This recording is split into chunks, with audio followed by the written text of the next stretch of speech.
नजराना भेजा किसी ने प्यार का। नमस्कार दोस्तों, स्वागत है आपका सुहानी कोट्स में, जहां आज हम बात करेंगे हिंदी सिनेमा की दो ऐसी शख्सियतों की जिनकी दोस्ती और रचनात्मक संगत ने हिंदी फिल्म संगीत को नई ऊंचाइयों तक पहुंचाया। किशोर कुमार और देव आनंद, दो नाम, दो सितारे, लेकिन एक रूह।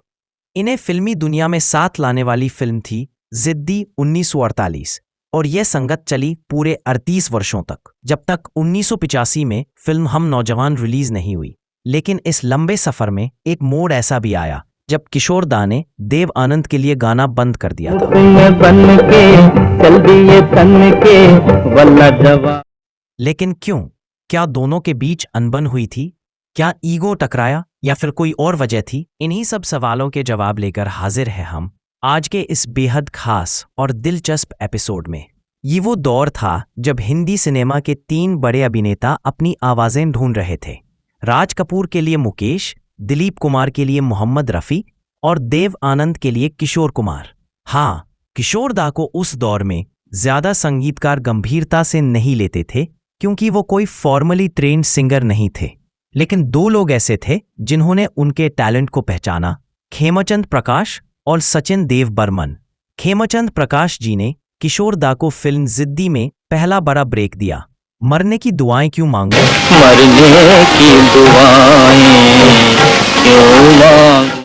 और बस इस गाने ने इतिहास रच दिया। देव आनंद और किशोर कुमार की जोड़ी ने पर्दे और पर्दे के पीछे दोनों जगह जादू बिखेरा। इस एक दशक में दोनों ने एक से बढ़कर एक हिट गाने दिए, चाहे कोई खुशी हो, टैक्सी ड्राइवर, जीवन के सफर में राही, मुनीम जी, हम है राही प्यार के, 9-2-11, माना पुकारा नहीं, पेइंग गेस्ट। हर फिल्म सिर्फ हिट्स ही हिट्स।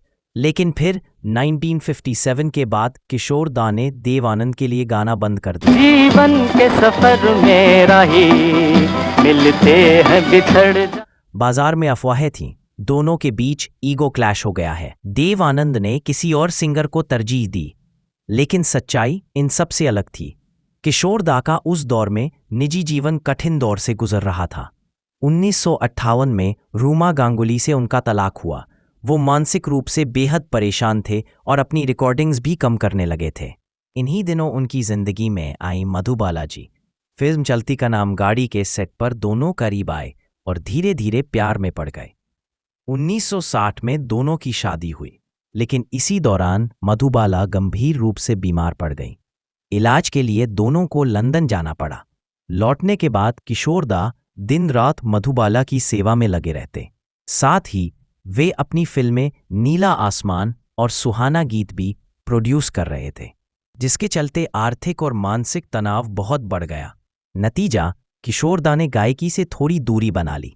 लेकिन वो दोस्ती इतनी गहरी थी कि एक दिन देव साहब खुद फोन पर आए। उन्होंने कहा, रफ़ी साहब ने ज़रूर बहुत अच्छे गाने दिए हैं, लेकिन किशोर, तुम्हारी आवाज़ की जो बात है वो किसी में नहीं है। मैं तुम्हें बहुत मिस करता हूं।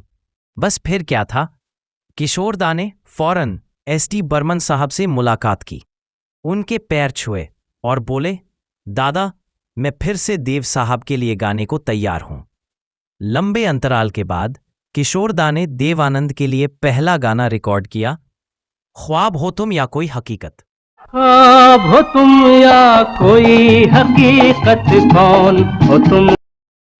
3 देवियां, इसके साथ ही 2 और गाने हिट हुए, आंचल के तुझे मैं लेके चलूं, तेरे मेरे सपने अब एक रंग हैं। गम भी न हो, आंसू भी न हो, तेरे मेरे सपने। एसडी बर्मन इतने खुश हुए कि उन्होंने अगली फिल्म के सभी गाने किशोर दा से गवाने का मन बना लिया।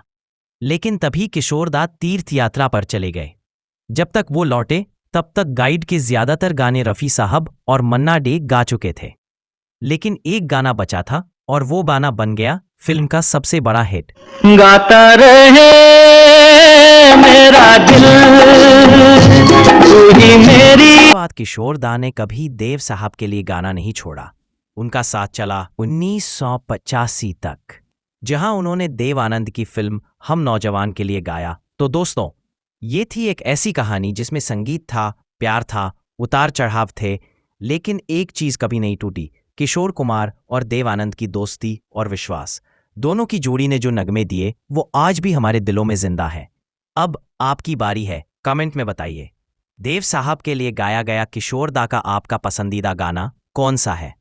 अगर आपको ये वीडियो पसंद आया हो तो लाइक करें, शेयर करें और सुहानी कोट्स को सब्सक्राइब करना ना भूलें।